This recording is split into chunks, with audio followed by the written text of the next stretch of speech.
তো খুব বেশি না, তো কিভাবে কিভাবে যেন ওরা সওয়ার হতে পারে। তো নবীর জামানায়ও ওই সম্মিলিত বাহিনী এসে যখন হাজির হলো, অবস্থাটা বড় করুণ ছিল, কারণ সবাই এক হয়ে গেছে, ইসলাম রে এবার পৃথিবী থেকে উৎখাত করেই ছাড়বে। এদিকে নবী আর সাহাবীদের হাতে সময় বড় কম, বিশাল কাজ করতে হবে, কারণ গর্ত যদি খোঁড়া শেষ না হয়, এর আগে যদি এসে হাজির হয়ে যায়, গোটা মদিনারই তছনছ করে ফেলবে। এখন কাজ যেহেতু করতে হচ্ছে, অনেক বেশি সময় কম, খাবার দাবারের চিন্তা করারও টাইম নেই। এক পর্যায়ে খাবার যা ছিল ফুরিয়ে গেছে, ওই আবার খাবারের ফিকির করবে, দূরে গিয়ে আনবে, ওগুলোর সময় সুযোগও নাই, যার কারণে বাধ্য হয়ে না খেয়ে কাজ চালাতে হচ্ছে। এক পর্যায়ে শরীর তো আর চলেই না, সাহাবীরা এক পর্যায়ে বাধ্য হলেন নিজেদের পেটে পাথর বাঁধতে।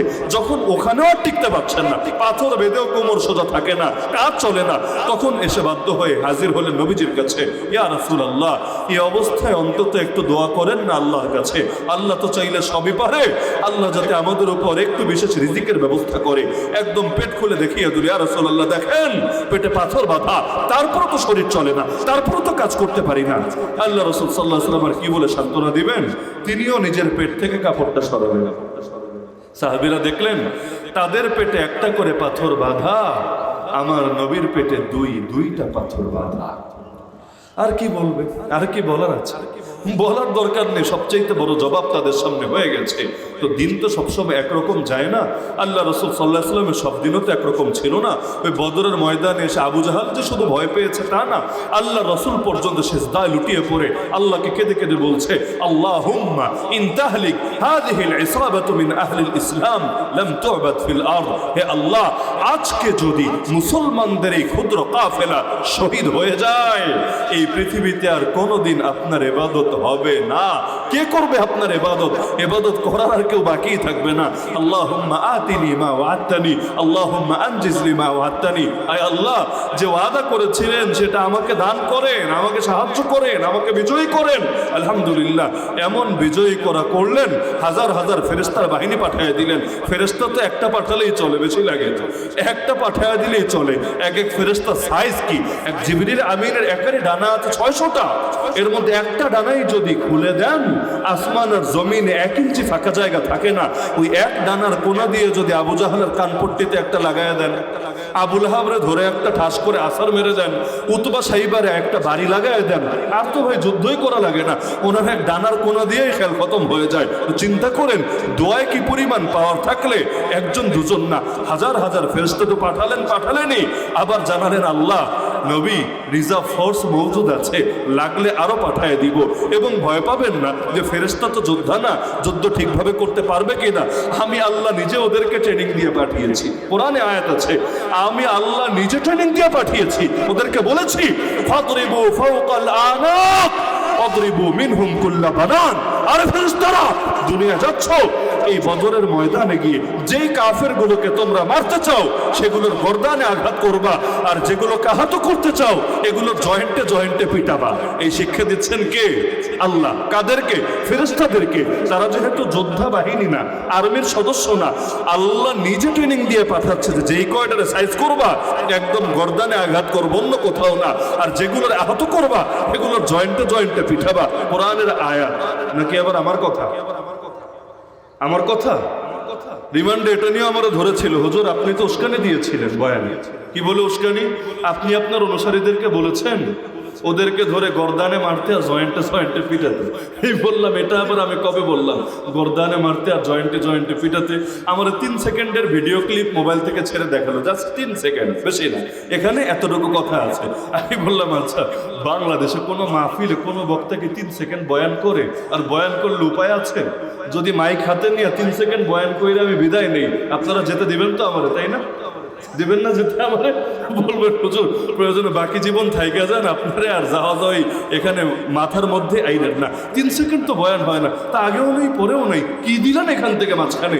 বললো হুজুর আমাদের কাছে যেভাবে পাঠিয়েছে, কে পাঠিয়েছে বলে নাই, আমাদের কাছে যেভাবে পাঠিয়েছে আমরা তো সেভাবেই দেখালাম আপনাকে, আগে পরে কি ছিল জানি না। তো আমি বললাম আগে আয়াত ছিল, আয়াত বদরের আলোচনা প্রসঙ্গে আমার আল্লাহ নিজে বলেছেন এই কথা, এটা আমার কোনো কথা না। তো যেই কথা আল্লাহ বলেন ওই আয়াতের অনুবাদ বিকৃত করাও তো আমাদের পক্ষে সম্ভব না।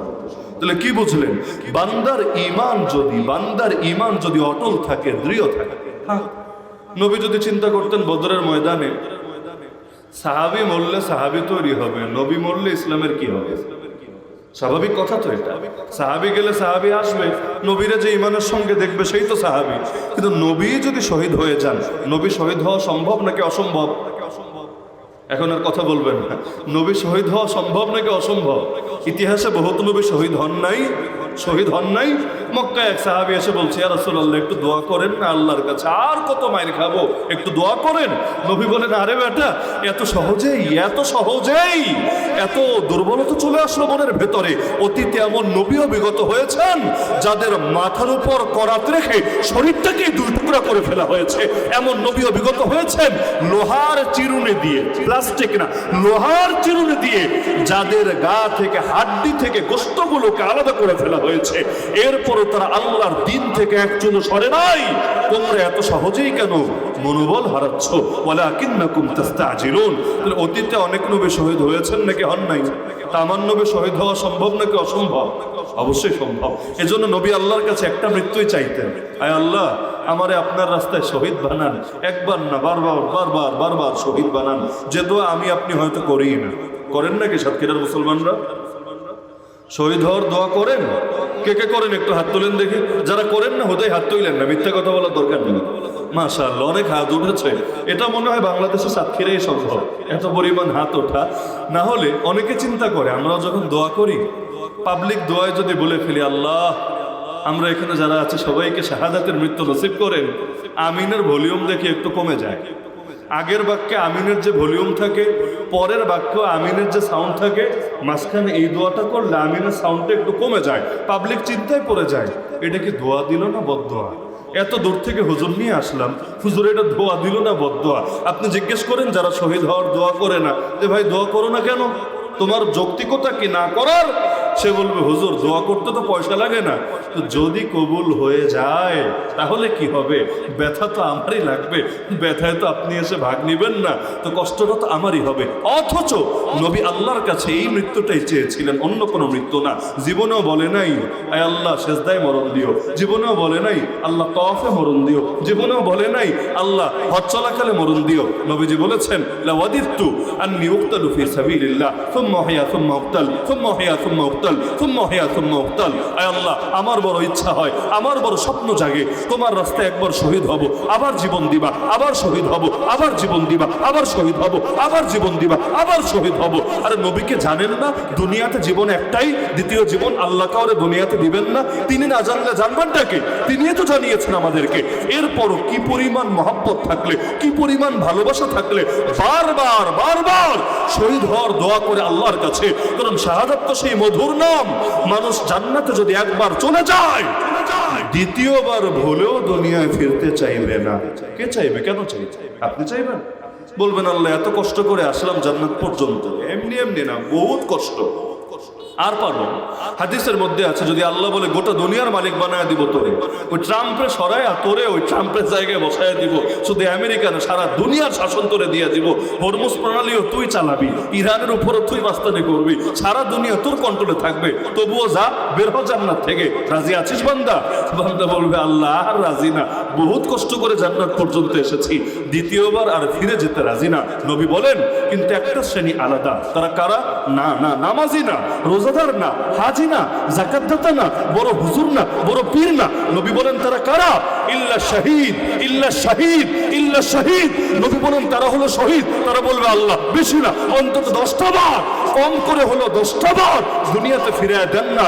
একবার শহীদ হয়েই যে মর্যাদা পেয়েছি, আরো যদি শহীদ হই মর্যাদা তো আরো বেড়ে যাবে। চিন্তা করেন কি মধু আছে শাহাদাতে, যেটা পান করার জন্য শহীদ জান্নাত ছেড়ে চলে আসতে চাইবে।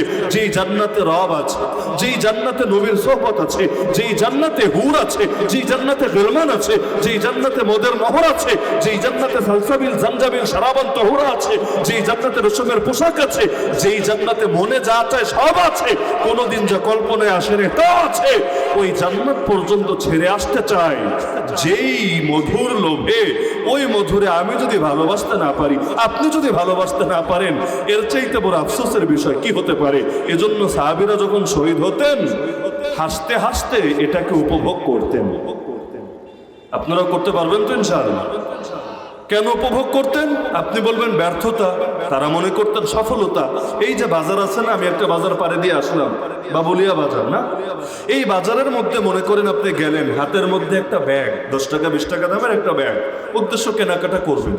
এখন এক লোক টমেটো নিয়ে বসে আছে, অনেকগুলো টমেটো, কিন্তু আপনি দেখতে পাচ্ছেন টমেটো পচে গন্ধ বের হচ্ছে, সব পচা, একটাও ভালো নাই, এমনকি কাইটা কুইটা খাওয়ার অবস্থায় হবে, একদম পচা, দুর্গন্ধযুক্ত।